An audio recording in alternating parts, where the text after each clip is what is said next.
Welcome to this episode of the Lessons from the Cockpit podcast. This is episode number 49, and I've been doing this a year now. Isn't that incredible? On the Lessons from the Cockpit show, we debrief some of the most incredible pilots, aviators, maintainers, and aviation enthusiasts from all over the world. Our purpose is to hear their stories, but more importantly, what did they learn from these extraordinary and extreme military, commercial, and even private aviation experiences? Our discussion gives our listeners a better understanding of how does the aviation world work and improves critical thinking skills both in the air and on the ground. We also give a lot of our veterans an opportunity to tell their stories, and you are hearing some of them on the Lessons from the Cockpit show for the very first time. This episode is sponsored by Wall Pilot, custom aviation art for the walls of your home, office, or hangar. Go to our website, wallpilot.com, and take a look at some of the ready-to-print graphics that are on vinyl. We also do custom orders. So please go take a look at some of these and order one or two of these really detailed prints for the walls of your home, office, or hangar. I recently started a TikTok page, and I'm just putting up 15 to 17 second videos. In 50 days since I started this, I have 18 million views. So go by at Mark Hesera and take a look at some of the things that I've posted there. On today's show, I want to talk to you about one of my flight instructors flying the great T-38 White Rocket. I wish I knew where this guy was. I would love to talk to him again. But today I'm going to give you his 5 commandments of flying that apply not only to being in the air, but also to your personal life. So grab an adult beverage of your choice, sit down, strap in, and let's begin the Lessons from the Cockpit show and talk about the doctor's 5 commandments of flying. I've told all of you I wanted to be an Air Force pilot since I was 5 years old. I was an airplane nerd throughout elementary school, high school, built model planes, read every book on famous aviators I could. My grades suffered because of that. But I wanted to fly planes. It's my passion. And if those of you who have listened to this podcast long enough know that I'm very passionate about aviation. I went to Brigham Young University, got the catalog in my hands for the classes, and I said, what will get me out of here the fastest? And it happened to be political science, majoring in national security of all things. I thought, cool. I can do one paper and hand it to my ROTC instructor and to my professors. Work smarter, not harder, I've always been told. Well, it came time to compete for an Air Force pilot slot, and timing is everything. I came into the Air Force during the Reagan buildup, and we had 21 ROTC cadets in the year that I got my pilot slot who also got pilot slots. I was euphoric, knowing that I had a pilot slot, and all I had to do is graduate, and I was going to live my dream.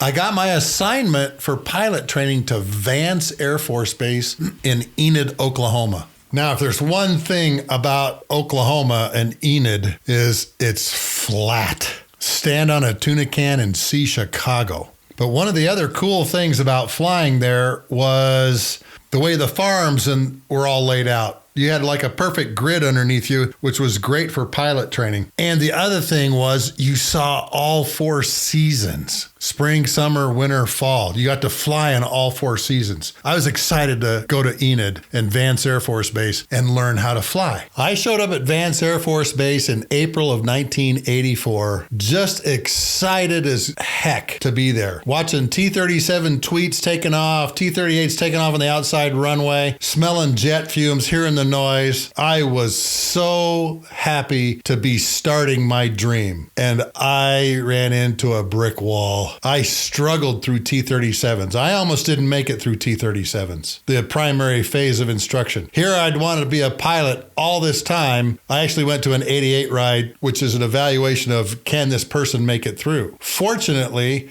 I did really, really well on this 88 ride and got to continue. But I got what was called wash back. I went back a class because there was no way for me to catch up with the rest of the class. Had a great instructor when I washed back, Lieutenant Dan. And he was very patient with me and got me through the T-37 phase. Got into T-38s all excited. Your very first ride in T-38s back then was your supersonic ride. And I thought, this is going to be great. Didn't hear a thing, didn't see a thing. Just saw the airspeed indicator at the Mach number, and that was it. It was kind of a letdown. But I was flying in T-38s, and it was incredible. The power that that thing has when it takes off an afterburner, and you just go and go and go in that jet. In my flight of instructors, a captain who had come back to Enid, Oklahoma to Vance to be a second assignment instructor, and he was the assistant flight commander. This gentleman's name was Captain Marcus Carlton, and we called him the Doctor.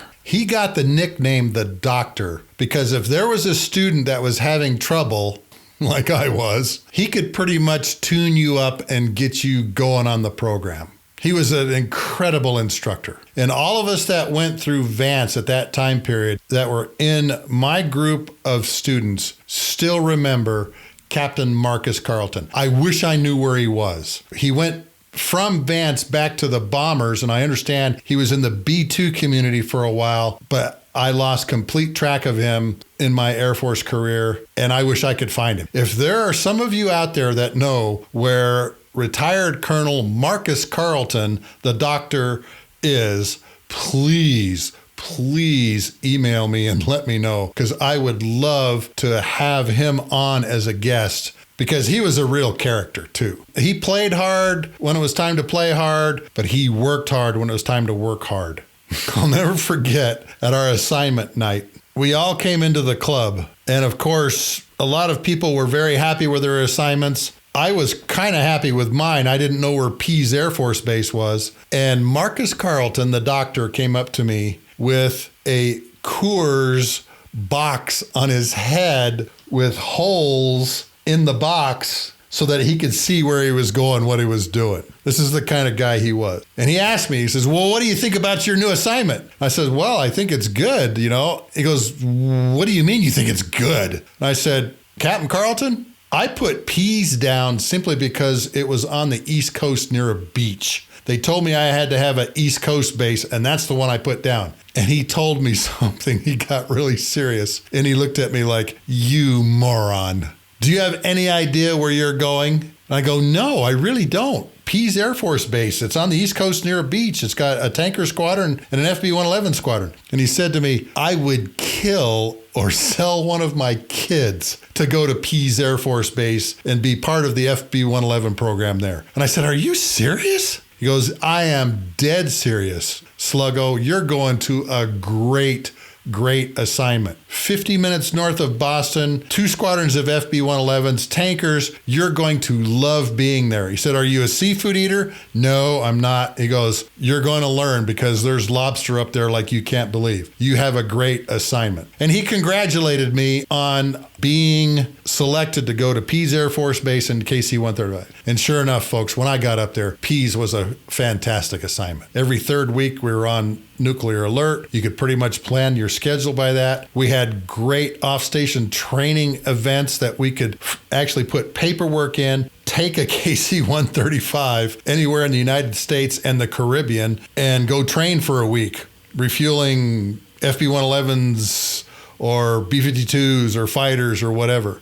But we had a lot of business efforts that we would go to Texas, refuel C-141s that were out of Altus. Just, it was a wonderful base, a great place for a first assignment. And like I said, it was a great seafood place. I'm still not a seafood eater, probably never will be. That's okay. I've gotten over it.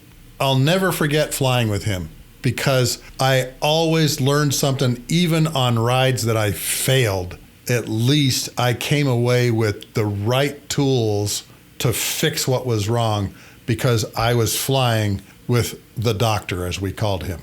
The one instructor pilot that we all knew could fix any student. And here's what's so great about his teaching technique. You'd go into his office and sit down and debrief the flight, and behind him on the wall was this great big huge framed piece of paper. And on that framed piece of paper was his 5 commandments of flying, his 5 rules of flying. And what he would do is he would sit down with you and he'd say, okay, which one of these did you violate today? And he had this great big long pointer that he would use to point at the ones that you violated that day.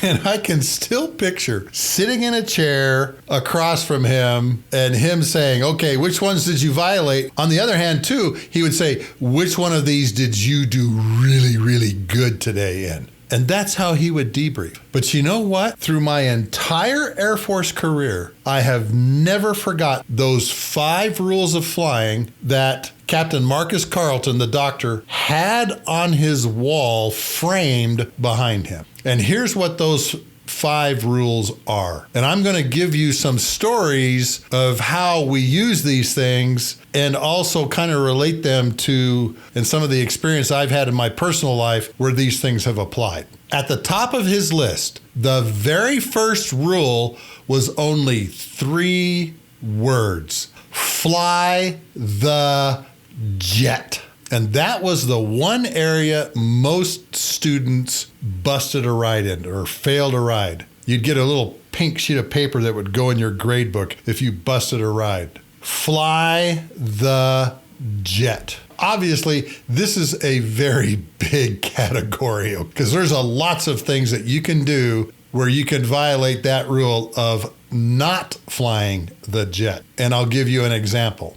I moved over to T-38s in about the fall, early winter timeframe of 1984. So the weather is not real good on some days. Obviously, it's cold. You're in the plains. But the one thing about the T-38 at this time period is we had old electromechanical instruments.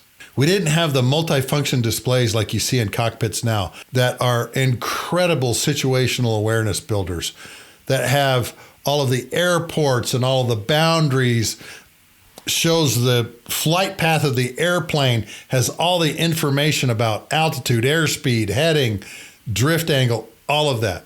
You had none of that in the T-38 when I was flying in 1984. So you had to build an incredible picture in your mind of where you were at and be able to maneuver in the training areas based on what that mental picture looked like. And in the T-38 at Vance Air Force Base, our training area was called the tubes.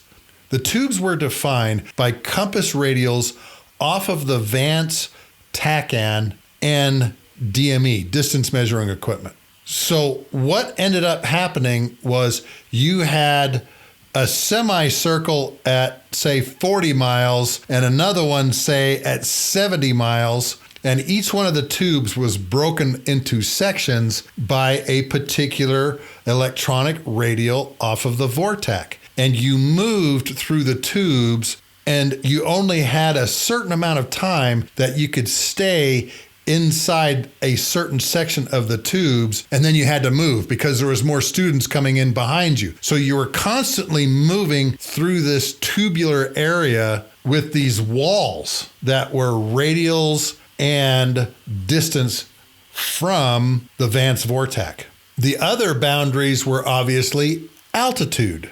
So this is how I remember the tubes. The floor, if I remember right, was at 14,000 feet, and the ceiling, I think, was at 26,000 feet.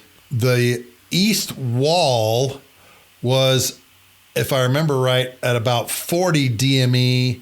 The west wall was like at 80 or 90 DME. And then there was about 20 to 25 degrees between each radial that started at the top of the tube, and then 20 degrees radials farther down was that one section. And then you'd have another section beginning the same way, 20 to 30 radials wide with that 40 to 90 east-west wall, and the floor being 14 to 26,000 feet. Moving about every 10 minutes from each one of the play areas to the next play area to the next play area. And you'd start at the top, move through 4 or 5 of these sections, and then you'd come back to the pattern and do pattern work, and then you'd land after about an hour, 15 minutes, which is like a 1.3 in the T-38. But you have to remember, you're going 500 miles an hour. You're pulling 6 Gs in formation. You had to make this mental picture in your mind of what each playpen section looked like without having the electronics that we have now of a flat screen display showing you where all of the boundaries are, where all of the floors and ceilings are. So it was very tough to keep up with this going that fast. But I was able to do it most of the time. I mentioned that underneath us was this flat farmland, and every one of the roads out there made exactly a mile square. So that was another reference that we could use to figure out where we were at, unless there was weather. And on one particular day, we had weather out there, and my brain got stuck. I could not picture where I was because I was having a hard time seeing what was below us, what was around us, and we were told to come back to Vance. And to do that, you had to fly through all the different sections, go to the exit point at the bottom, and then fly back. I got lost, and I forgot fly the jet. And I had actually busted down through the bottom of the altitude because I wasn't watching what I was doing. And the doctor said from the back seat, "Where are you going?" That's all he said. "Where are you going?" And I knew right then I had to look at something because I was not in the right place. And I had moved myself into the corner of this one tube section and was below 16,000 feet by about 500 and continuing down farther. So I made the necessary correction into the center of the tube and then got myself all set up to come back in and land. Fortunately, when we were coming back into land, the weather did clear out, but my brain was stuck on, you just busted the ride. You just went through the floor of the tubes. You moron, you just flunked the ride. And it bothered me. I wasn't flying the jet because flying is a lot of mental gymnastics. And my pattern work suffered because of that. Fly the jet. Now, there was one day where fly the jet became very important. And I was flying with somebody else, Captain Joe Drew. I did the first touch and go. Captain Drew took the airplane from me while we were on the runway. We had just lifted off. We're about 10 feet in the air when a fully mature red-tailed hawk went down the right engine. The emergency procedure for this is very simple, and I can still remember it to this day. Throttles max, flaps 60%, attain airspeed above single engine takeoff speed, 10 knots desired. And again, remember, I'm doing this in 1984 or 1985 timeframe. I can still remember that. That engine took itself apart. We had this massive flame come forward out of the intake when that red-tailed hawk went into the fan blades. And it bent the fan blades all up so that the engine began spinning and taking itself apart. The book says that a compressor stall is a loud bang followed by a buzzing noise. That doesn't even begin to tell you how loud that bang is and how loud that buzzing noise is. But I remember Joe Drew fly the jet, and here's what he did.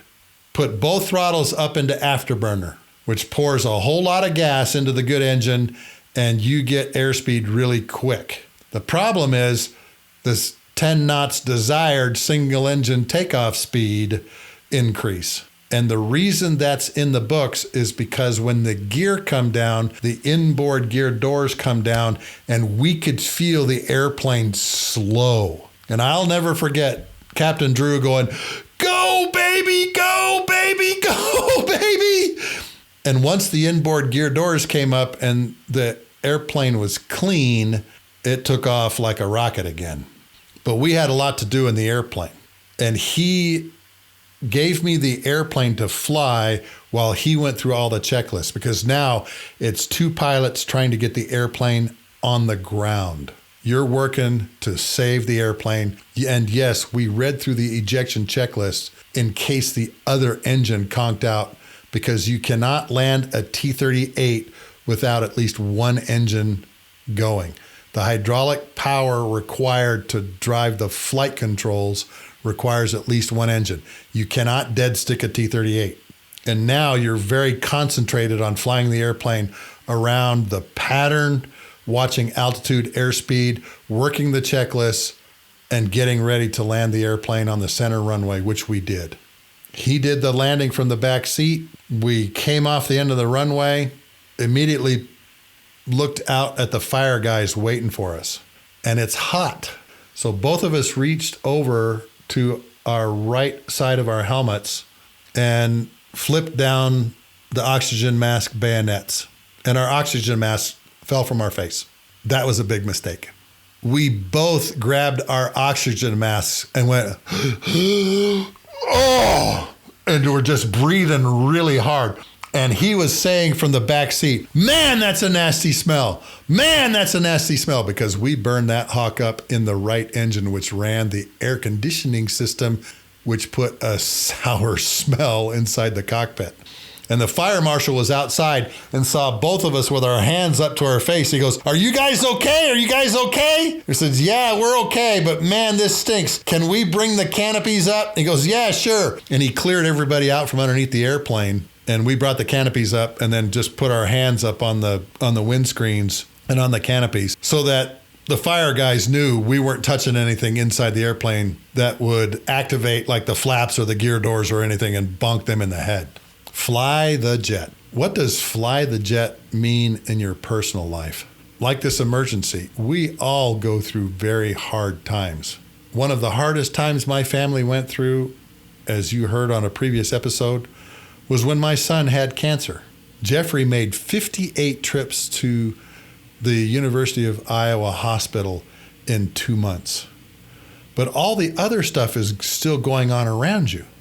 My kids are going to school. We have to feed them. We have to take care of them. We're still going to church. We had church callings, all these different things. And it made it very difficult to fly the jet because now we are in this intense medical emergency with Jeffrey and osteosarcoma. You can't just ball up in a corner and say, make it go away. And there was a couple times where my wife was pretty mad at me because I wasn't flying the jet. Focus on your priorities. Make sure that the things that need to get done, that you aren't busting through an altitude or going through a wall. And don't let these incredible, intense mental trials lock up your brain. You still have to function. You still have to keep going. And we had to keep going. Even after Jeffrey died, we still had a lot of stuff to do. Getting him here to Utah and burying him obviously was a big thing. But our kids were going through a very rough time in their lives, having lost their brother. We had to continue flying our jet and getting things arranged and taking care of our kids and taking care of the things that mattered most. And that's why fly the jet is so important, because if you crash the airplane, running into the ground has a probability of kill of 1. You are probably going to die. Set your priorities, set your focus, maintain control of the airplane, maintain control of your thought processes, make your priorities, and keep moving forward. You may have to slow the jet down in order to handle all the issues that are going on, but that's okay. Just maintain proper control. Let's move on to rule number 2, and that is instruments be your friend. That was the doctor's second rule. Instruments are your friend. I've already mentioned to you we had these old electromechanical instruments in the airplane. Not the great multifunction displays that give you a bird's eye view of where you're at and everything around you. And that's also how we navigated. And I mentioned to you going through the tubes. You had walls that were defined by miles away from the Vance navigation aid and radials.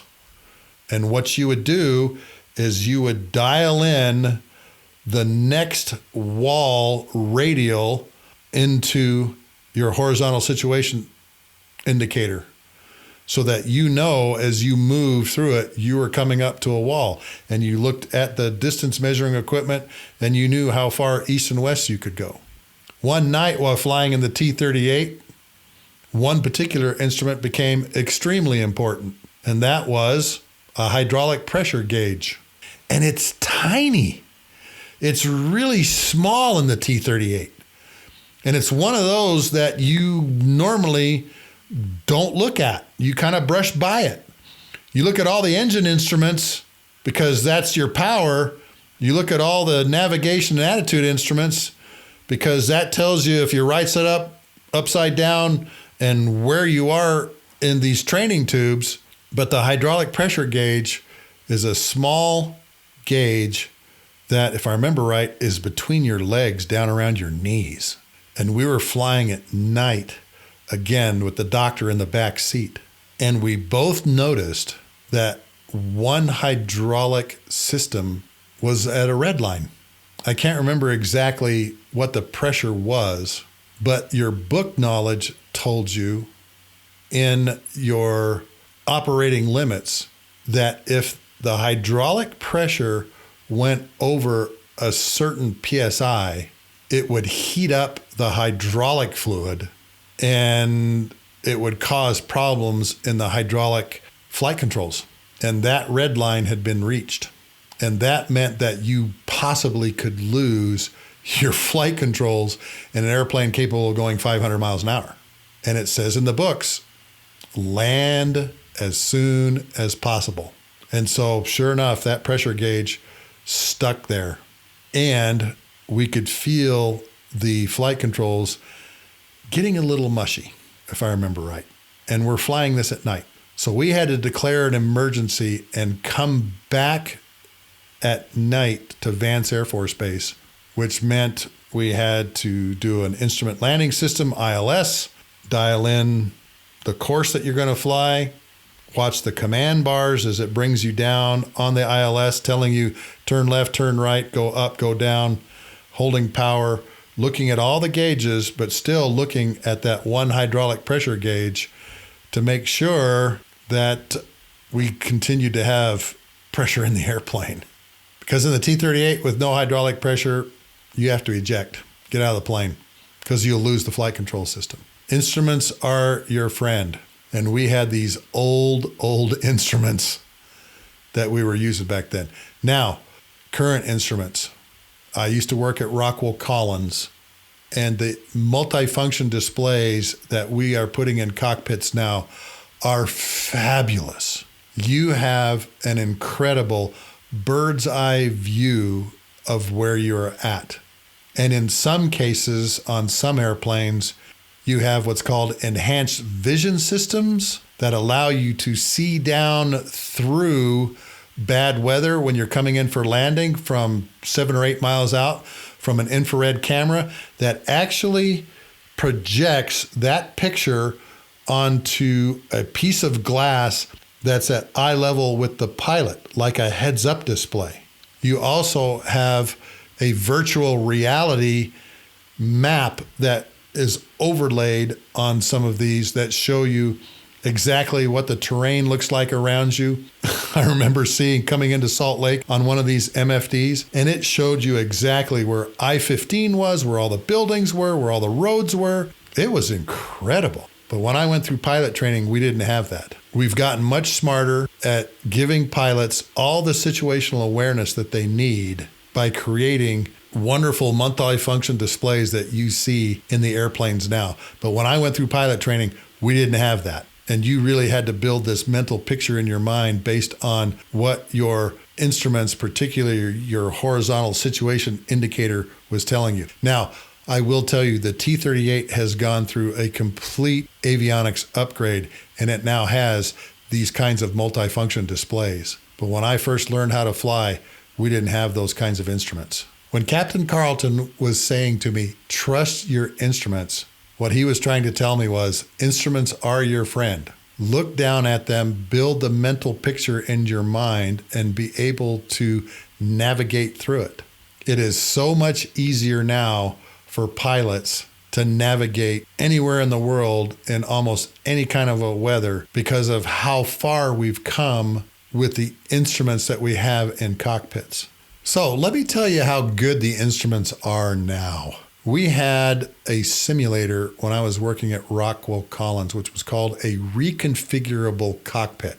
They could move stuff around to kind of judge what's the human factors of having this gauge here or this multifunction display here or 4 multifunction displays across. It had the heads-up guidance system that allows you to look out the windscreen, see where you're going. It had the enhanced vision system on it that would see down through the weather. And it also had the artificial intelligence map that would put all the buildings and stuff around you. We used Jackson Hole, Wyoming for our reconfigurable cockpit because you get all kinds of weather up there. It's high in the mountains, so you have pressure altitude problems you got to deal with. And of course, during the wintertime, it's got incredible snowstorms. And I was flying the reconfigurable cockpit simulator into Jackson Hole, Wyoming in the wintertime in a snowstorm. The simulator instructor was kind of showing off what the instruments can tell you and how good they really are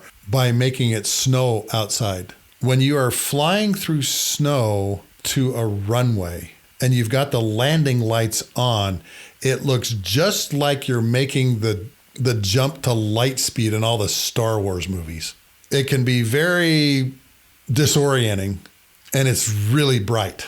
To fly an instrument landing system ILS down to the runway, now you have what's called dot in the hole. All you do is you keep this one dot in this hole that is centered on the landing area of the runway, and you'll go right to it. I was flying with all the systems up. I had the enhanced vision system, so 7 to 8 miles away from the runway in this snowstorm, in the heads-up guidance system piece of glass in front of me, I could still see the runway and the lights, everything, because it gave me this infrared picture looking down through it.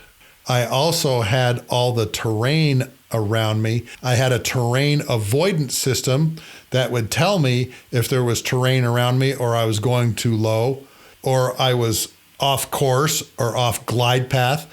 All of these things were telling me if I was making any mistakes, and I was able to come down in this airplane. It mimics a 757 airliner.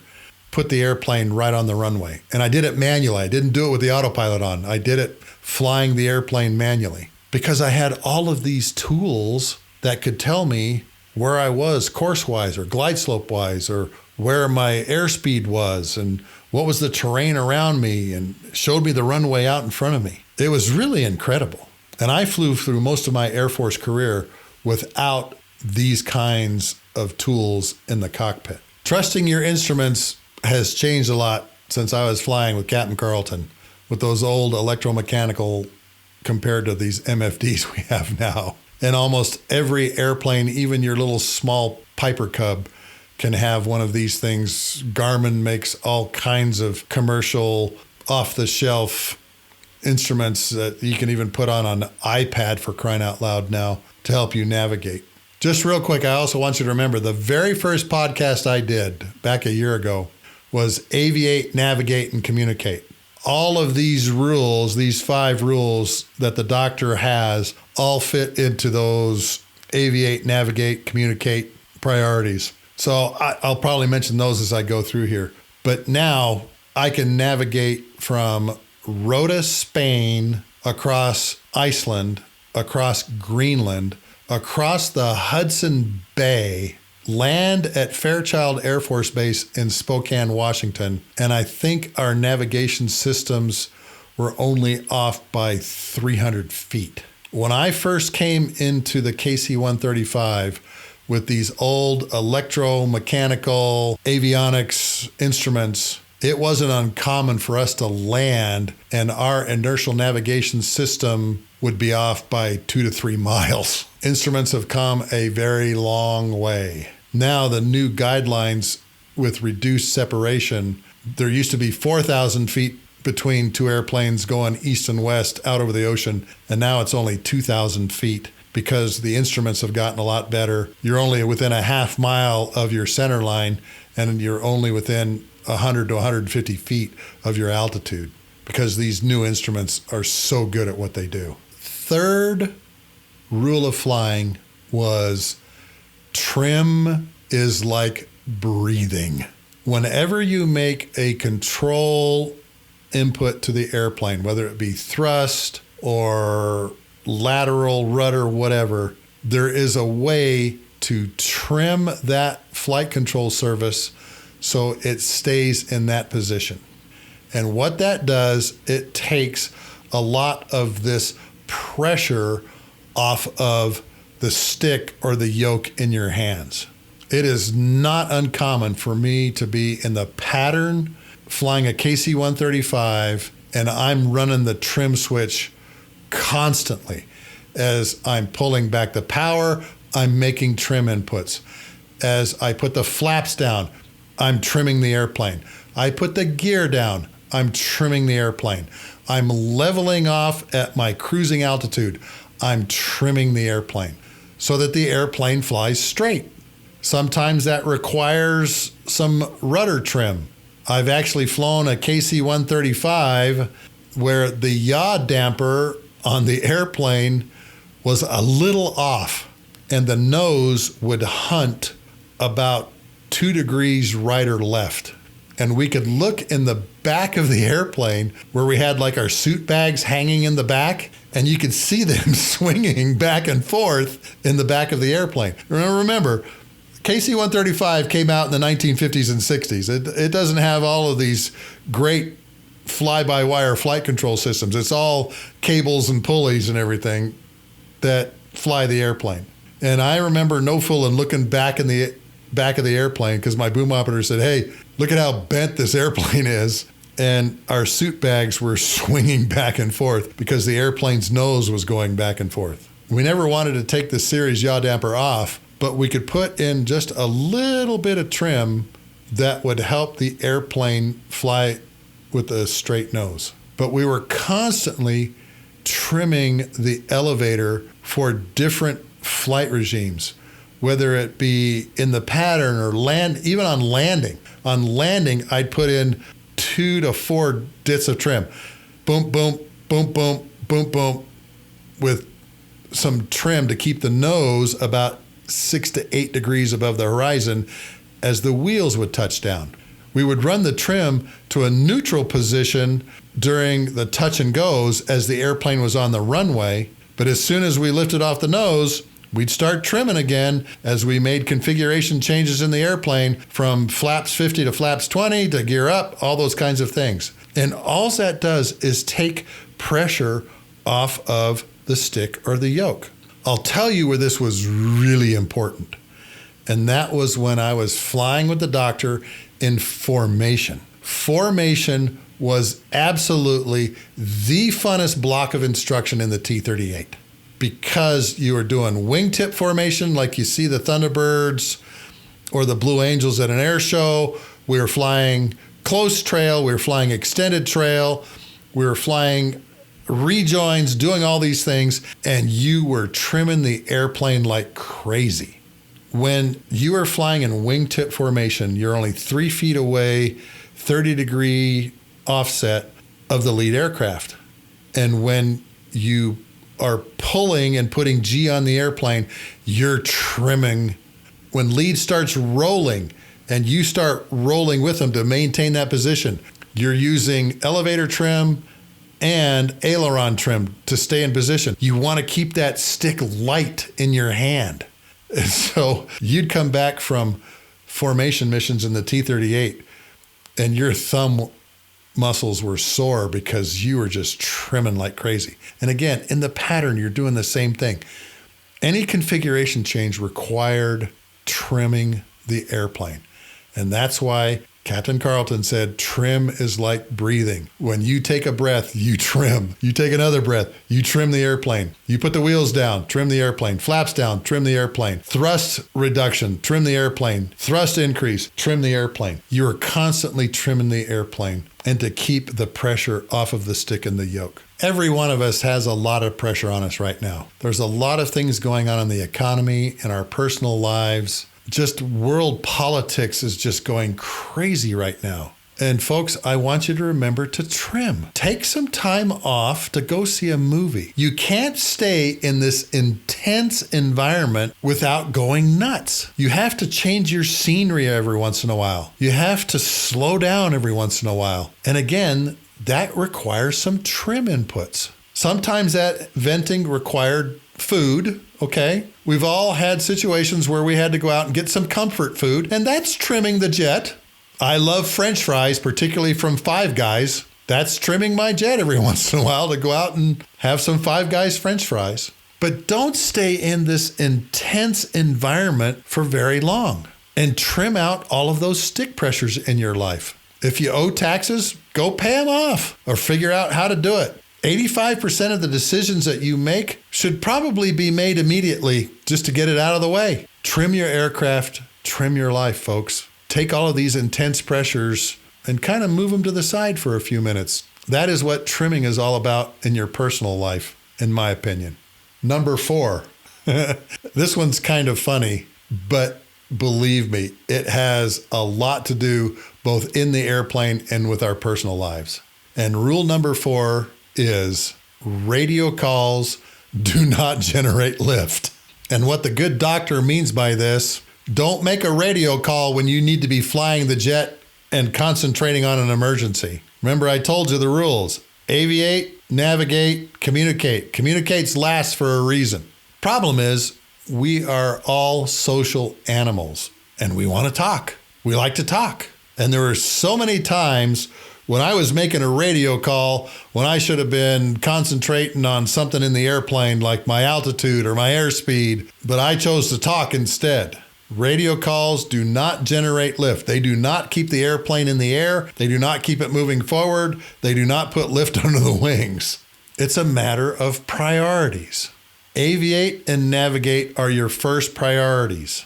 And the primary rule of aviate is fly the jet.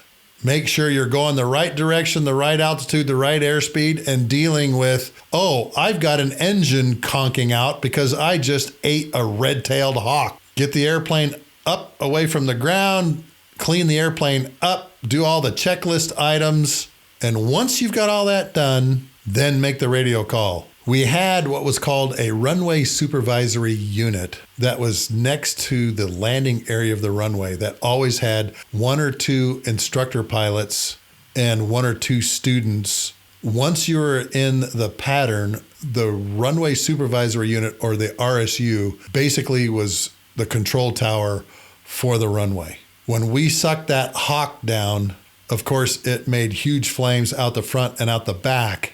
And the instructors in the RSU saw it. But guess what? They didn't make any radio calls to us because they knew we were busy. Getting the airplane up away from the ground, off the touch and go, cleaning up the airplane, and doing checklist items. Once we had climbed out, we're going up to pattern altitude, then Captain Drew said, hey, Speedo, we've had a bird strike. We've had to shut down the right engine. This is our plan. We're going to go to outside downwind. We're going to do all the checklist items that we have to do. We're going to come in, do a single engine landing to a full stop. Aviate, navigate, communicate.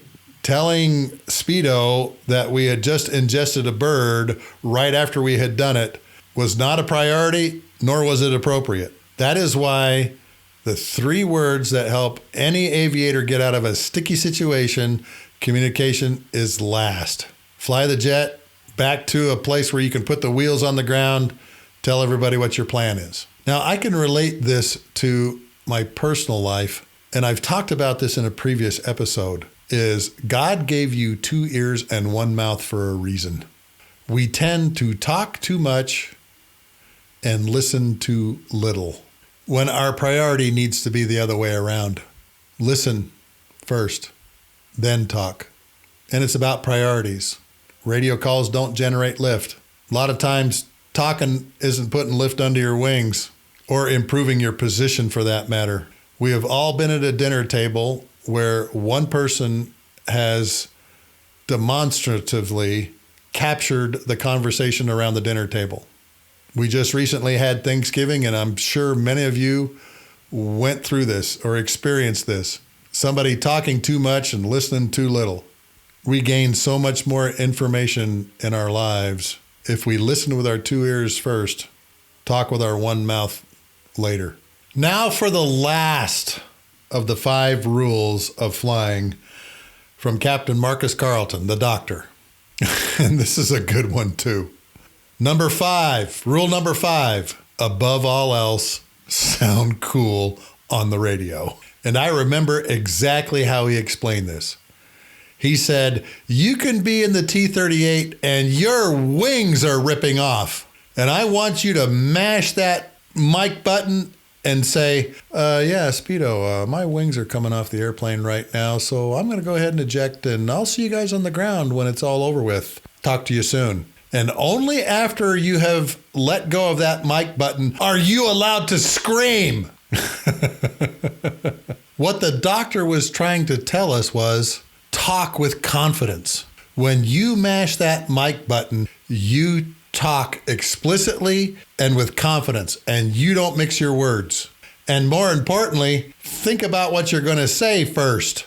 Kind of like study it out in your mind before engaging your brain and moving your mouth. One of the great things about the internet is you can go to just about any airport online and listen to arrivals, departures, tower, and the airplanes that are talking to all of those agencies. And very rarely do you hear a voice of no confidence or very little confidence when it comes to radio calls. A lot of this comes from experience. Many of these airline pilots have been flying for tens of thousands of hours, but they all sound confident on the radio. And I remember going through pilot training, particularly in the T-37, fumbling over my words, saying the wrong things until I got more experience and confident. I don't believe any of us would follow a leader who is not confident in the way that he or she speaks. And here's some of the things that I've learned from in my life and being in business that I just want to share with you real quick. Number 1, think about what you're going to say, particularly if you're going to give some type of speech. Many of us have been to speeches where people up on stage going, and you can tell that they're not prepared. Think about what you're going to say.